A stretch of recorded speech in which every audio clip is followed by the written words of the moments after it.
Salam, hörmətli izləyicilər, hər birinizi xoş gördük. Abituriyent verilişinin növbəti buraxılışını təqdim edirik. Bilirsiniz ki, hazırda ali təhsil müəssisələrinə qəbul olmaq istəyən abituriyentlərin qeydiyyatı davam edir. Daha doğrusu bu qeydiyyat prosesi sona yaxınlaşır. Eyni zamanda qarşıdakı günlərdə bizi buraxılış imtahanları gözləyir. Buraxılış imtahanları kütləvi imtahanlardır. Mart ayının 9-da və 15-də bütün ölkə üzrə Dövlət İmtahan Mərkəzi tərəfindən orta təhsil müəssisələrinin şagirdləri üçün imtahanlar keçiriləcəkdir. Bu günləri biz bu imtahanlardan danışacağıq, imtahanlara necə hazırlaşırıq, eyni zamanda imtahan iştirakçıları hansı məsələlərə diqqət yetirməlidirlər. Bax, bu məsələləri Dövlət İmtahan Mərkəzinin Təşkilati İşlər, Təhlükəsizlik və Koordinasiya şöbəsinin müdiri Məhəmməd Məmmədovla müzakirə edəcəyik. Xoş gəlmişsiniz Məhəmməd müəllim. Xoş gördük, hər vaxtınız xeyir olsun. Məhəmməd müəllim, mən istəyirəm biz qeydiyyat prosesindən danışaq, çünki artıq bu məsələ yekunlaşır. Mart ayının 5-nə qədər abituriyentlərimizin vaxtı var. Hansı formada bu qeydiyyat aparılır, nələrə fikir vermək lazımdır. Sonra isə artıq biz buraxılış imtahanlarından danışarıq. Mən də salamlayıram izləyicilərimizi və bütün abituriyentlərə qarşıdakı imtahanlarda uğurlar arzulayıram. Bu bizim hazırda qarşıda keçirəcəyimiz imtahanlar həm buraxılış imtahanlarıdır, yəni yekun attestasiya imtahanlarıdır 11-ci sinifin, eyni zamanda ali məktəbə qəbul imtahanının birinci mərhələsidir. Ona görə çox əhəmiyyətli imtahanlar sayılır və bəli, onu düz qeyd elədiniz ki, hal-hazırda sənəd qəbulu gedir. Elektron ərizənin təsdiqi müddəti mart ayının 5-nə qədər davam edəcəkdir və bütün abituriyentlərdən xahişimiz ondan ibarətdir ki, ayın 5-nə qədər sənədlərini təsdiq etsinlər. Əks halda 5-i bitdikdən sonra artıq mən istəyirəm ali məktəbə gedim, təhsil alım. Bu mümkün olmayacaqdır, çünki bunun müddəti var.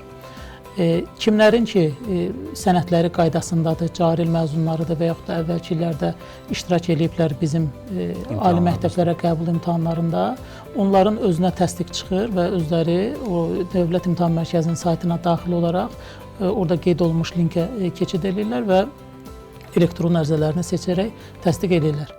Hansı abituriyentlərin ki, informasiyaları bizim bazalarda yoxdur və daha əvvəlki illərdə bitiriblər, xarici ölkələrdə bitiriblər tam orta təhsillərini, onlar isə bizim müvafiq sənəd qəbul komissiyalarına müraciət edirlər. Sənəd qəbul komissiyaları haqqında məlumat da Dövlət İmtahan Mərkəzinin saytında əks olunubdur, oradan baxıb tanış ola bilərlər. Bakı şəhəri üzrə 3 nöqtədə fəaliyyət göstərir. Hər ehtimala qarşı deyim, birdən yenə bilmək istəyən olar. Dövlət İmtahan Mərkəzinin elektron imtahanlar korpusunda, Azərbaycan Universitetində və Memarlıq İnşaat Universitetində fəaliyyət göstərir.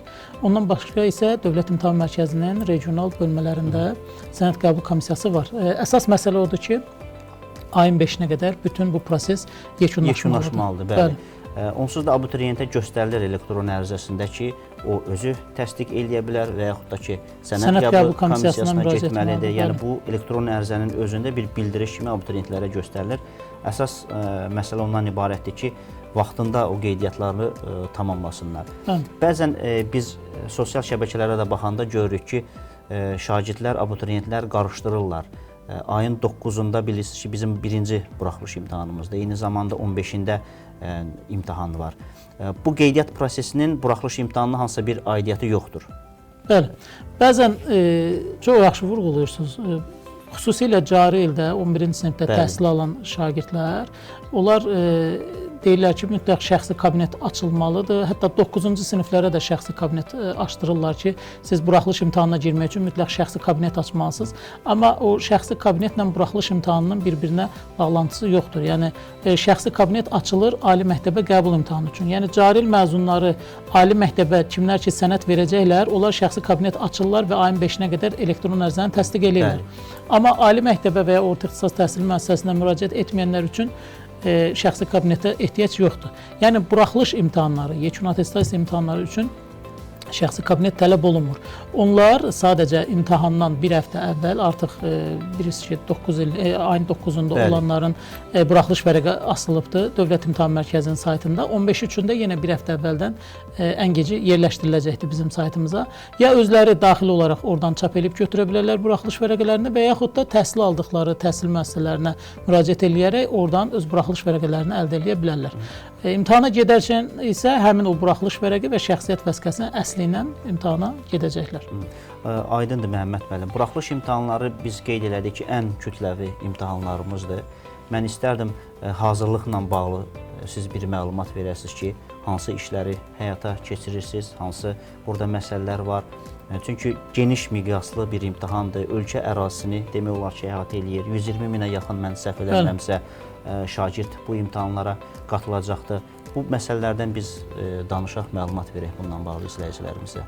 Buraxılış imtahanları ölkədə keçirilən kifayət qədər kütləvi dövlət tədbirlərindən sayılır.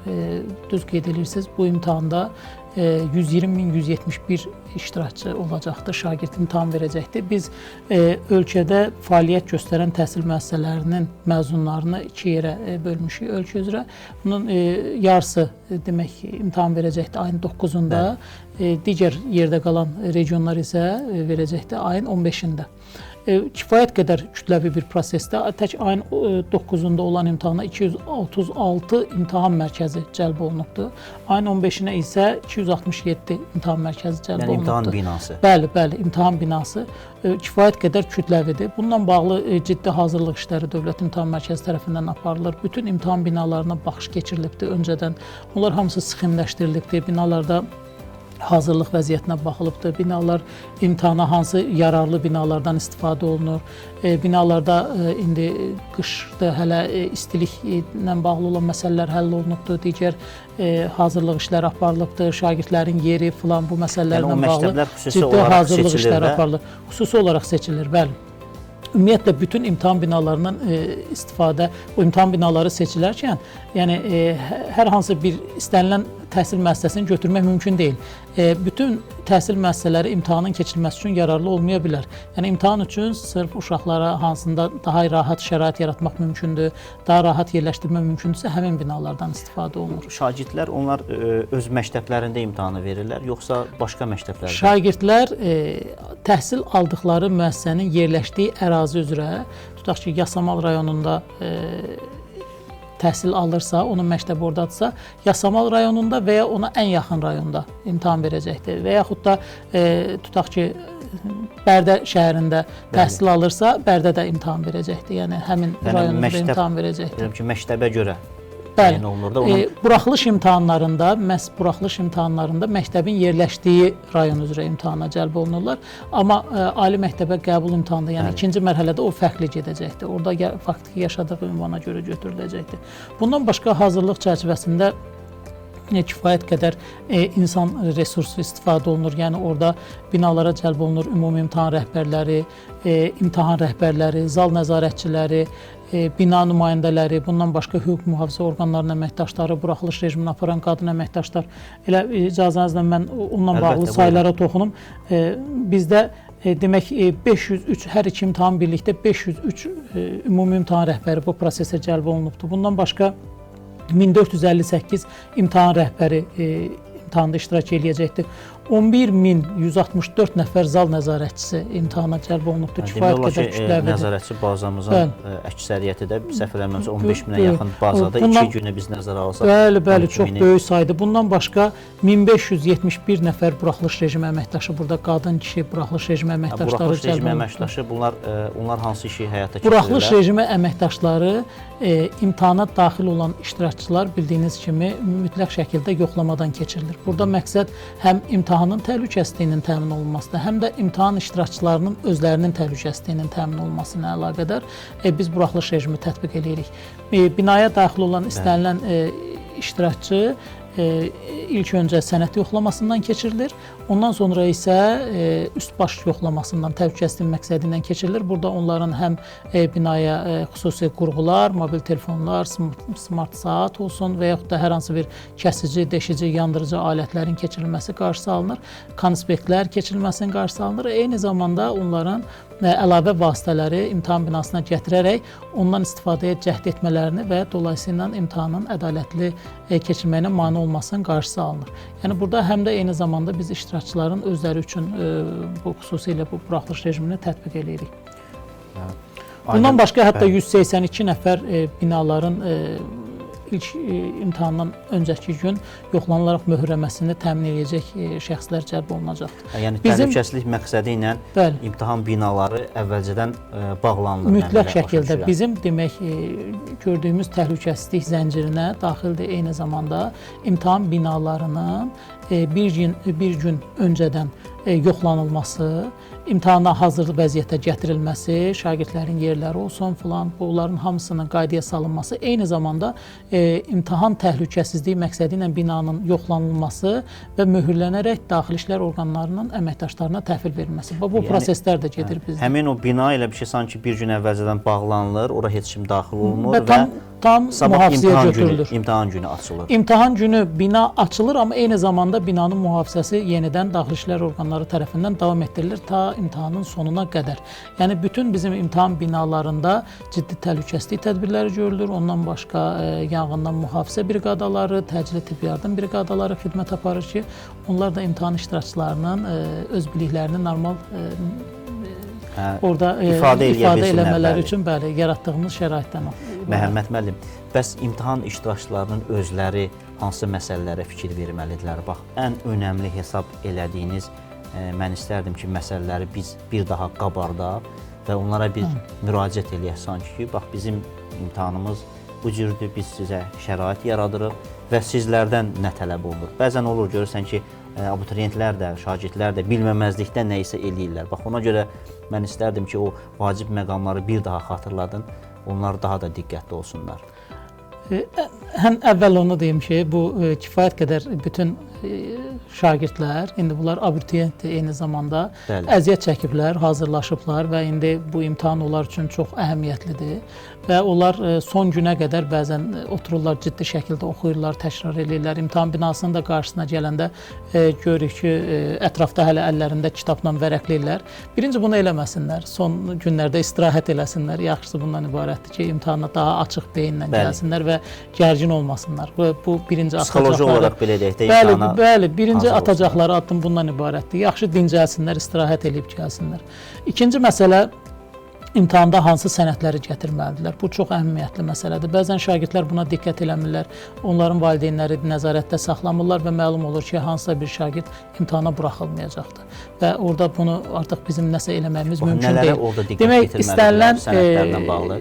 Şagird ilk öncə buraxılış vərəqəsini çap etməlidir. Artıq dediyimiz kimi mart ayının 9-unun buraxılış vərəqələri hazırda asılıbdır Dövlət İmtahan Mərkəzinin saytında. Buraxılış vərəqəni əldə eləyir, çap eləyir. Ondan sonra şəxsiyyət vəsiqəsinin əslini mütləq şəkildə götürməlidir. Hansı iştirakçının özündə şəxsiyyət vəsiqəsi şəkilsizdirsə və ya şəklində ola bilər ki, bir balaca misal şəkilli aşağı sinifdə çəkdiribdir, indi şəkillidir artıq şəxsiyyət vəsiqələri çoxunda. Amma yaş fərqi ilə bəzən biraz tez böyüyürlər, biraz oxşarlıq tam müəyyən olunmaya bilər.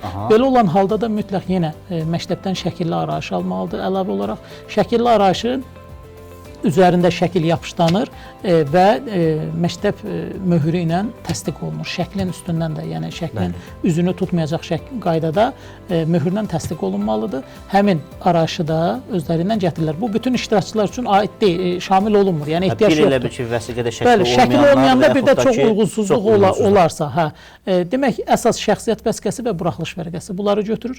Özləri ilə imtahana gələndə mütləq şəkildə sadə, tünd göy və ya qara dircəkli qələm özləri ilə gətirsinlər və özləri ilə şəffaf plastik qabda sadə su gətirə bilərlər ki, orada qazsız su, bəli, qazlı, rəngli suların gətirilməsinə icazə verilmir.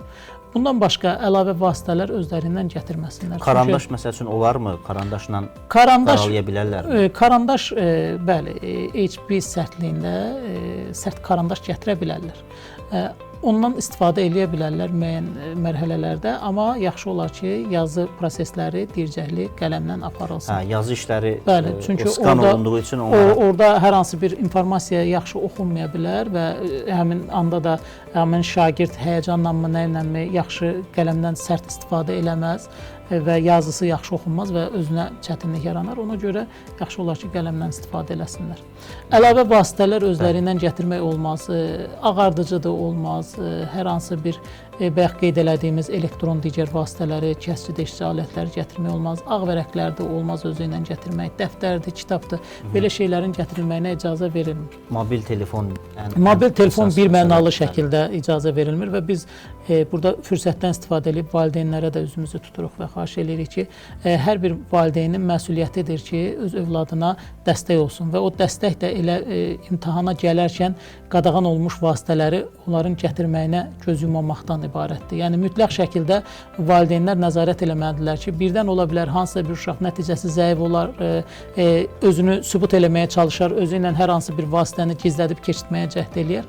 Bunların qarşısı birinci valideyn tərəfindən alınmalıdır. Onlara izah olunmalıdır ki, burada imtahan nəticəsi ləğv oluna bilər, sabah hər hansı bir cinayət məsələsi ortaya gələ bilər, hər hansı bir iş açıla bilər, hətta bu artıq müəyyən qayda pozuntuları var ki, onlar hüquqi məsuliyyətli olur. Bəli, ona görə mütləq şəkildə özləri ona nəzarət eləməlidir. Mexaniki saat nətər? Onu gətirə bilərlər yoxsa? Mexaniki saat gətirə bilərlər. Mexaniki saatda əgər əlavə bir cihaz quraşdırılmayıbsa, çünki istənilən içəriyə keçirilən vasitələr bizim buraxılış rejimi əməkdaşları tərəfindən əldən və ya xüsusi detektorlarla yoxlanılır. Əgər orada aşkar olunsa ki, bunun üzərində keçirdiyi misal mexaniki saatın içərisində əlavə bir mexanizm yerləşdirilibdir, artıq dərhal xaric olunacaqdır və nəticələr ləğv olunacaqdır və həmin iştirakçı hüquq mühafizə orqanlarına təhvil veriləcəkdir, həmin qaydanın ciddi şəkildə pozduğuna görə.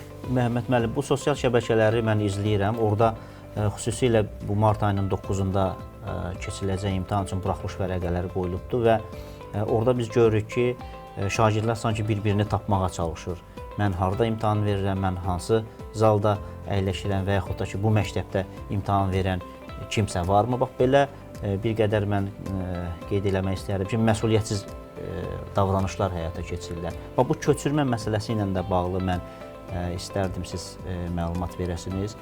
Hansı bax, bu köçürmə halı aşkar olunarsa, hansı biz cəza tədbirləri tətbiq edirik. Eyni zamanda bax, bu buraxılış vərəqəsi ilə bağlı.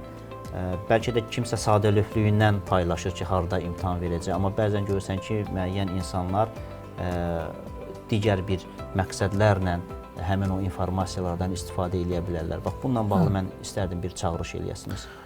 Çox təəssüf olsun ki, bu həm buraxılış imtahanlarında rast gəlinən məsələdir, həm də ali məktəbə qəbul imtahanının ikinci mərhələsində rast gəlinən məsələdir. Hətta digər imtahanlarda da daha yuxarı yaş həddində olan insanlar imtahan verirlər. Bəzən görürsünüz, həmin imtahanlarda da onlar bəzən bilmirlər, belə yollara əl atırlar və sosial şəbəkələrdə paylaşırlar ki, mən filan binada imtahan verəcəm, o binada kim var və yaxud da o birisi bir qrup açırlar, qrupa qoşulurlar, hamısı bir-birinə deyirlər ki, mən orada olacam, mən burada olacam. Bu yol verilməzdir və birbaşa iştirakçıların özünün zərərinədir. Çünki bəzən iştirakçılar bunu başa düşmürlər, bilmirlər.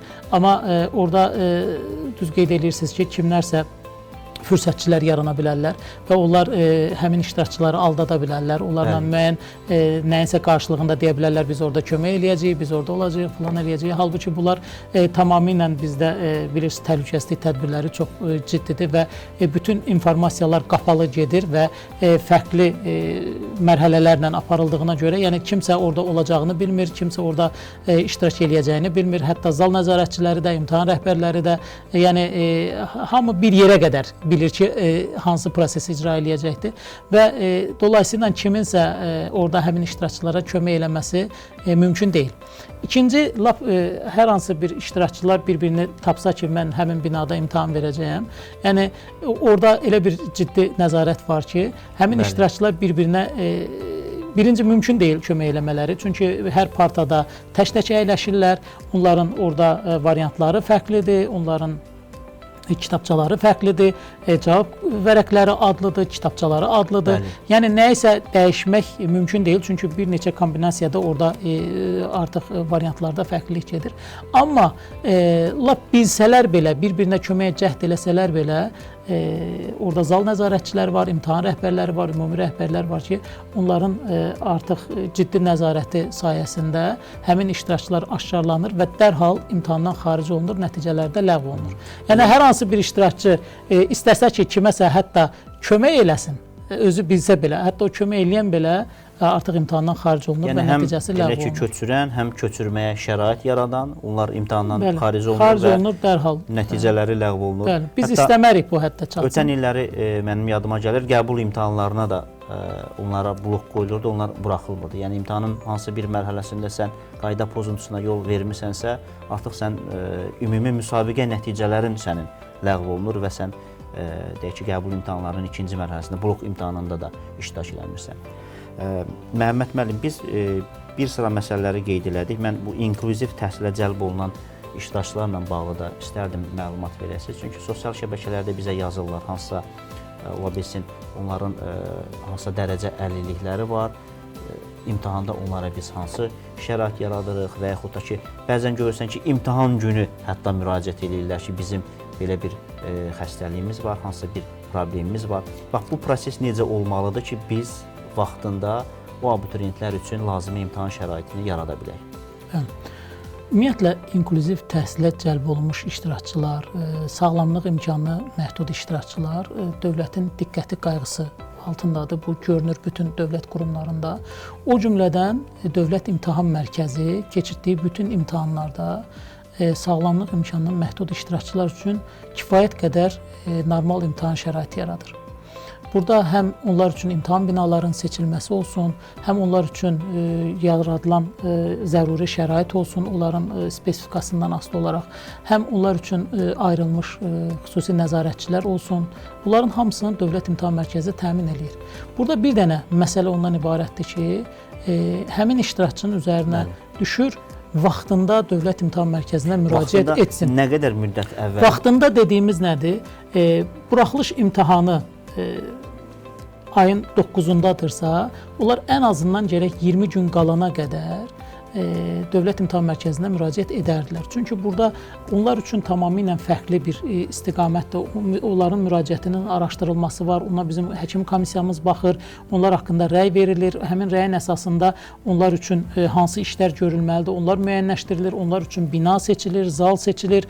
Elə iştirakçılar var ki, onlar üçün xüsusi oturacaqlar ayrılır. Bax, bunların hamısının aparılması müddəti var ki, bu da kifayət qədər zaman deməkdir.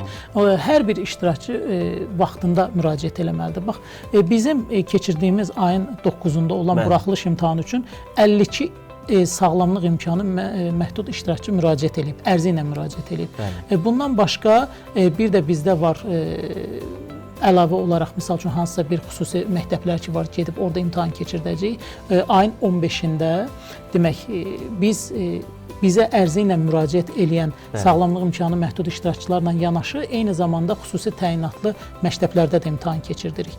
Demək, ayın 15-i üçün 43 bizdə ərizə ilə müraciət etmiş sağlamlıq imkanı məhdud iştirakçı var. Ondan başqa, demək, gözdən əlil və görmə zəifliyi olan şagirdlərin təhsil aldığı məktəb var, eşitmə əngəlli şagirdlərin təhsil aldığı məktəb var, ondan başqa əqli zəifliyi olan iştirakçıların təhsil aldığı məktəblər var ki, biz həmin məktəblərdə də o məktəblərə gedərək artıq biz həmin şagirdləri hər hansı bir imtahan binasına yığmırıq, gedirik həmin məktəbdə təhsil aldıqları müəssisələrdə həmin şagirdlər üçün orada yerində imtahanı təşkil edirik.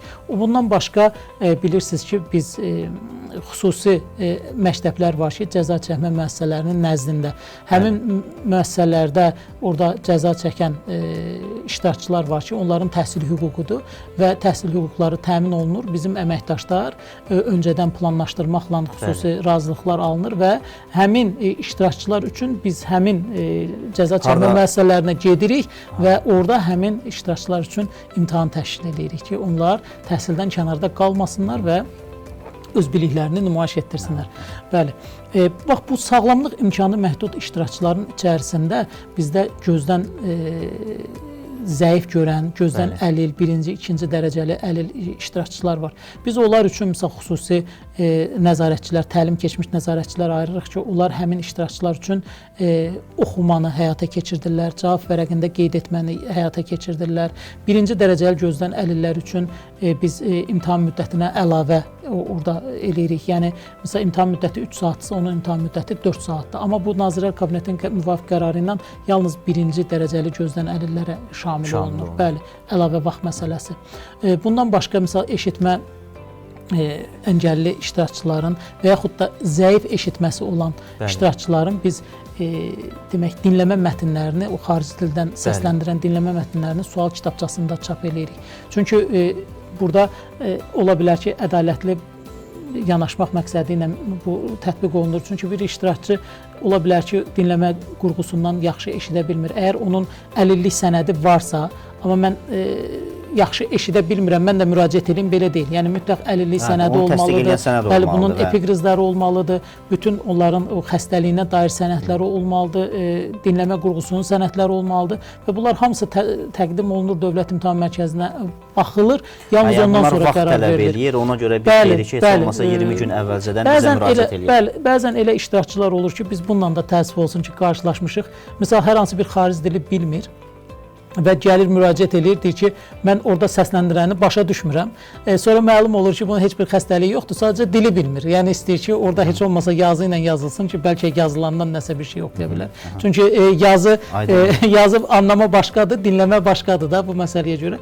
Biz üzümüzü tuturuq buradan həqiqətən sağlamlıq imkanında bir problemi olan iştirakçılara ki, onlar hətta qəbul imtahanının ikinci mərhələsində də iştirak edənlər olacaqsa, onlar əgər indiyə qədər müraciət eləməyiblərsə bu il vaxtında müraciət etməlidirlər.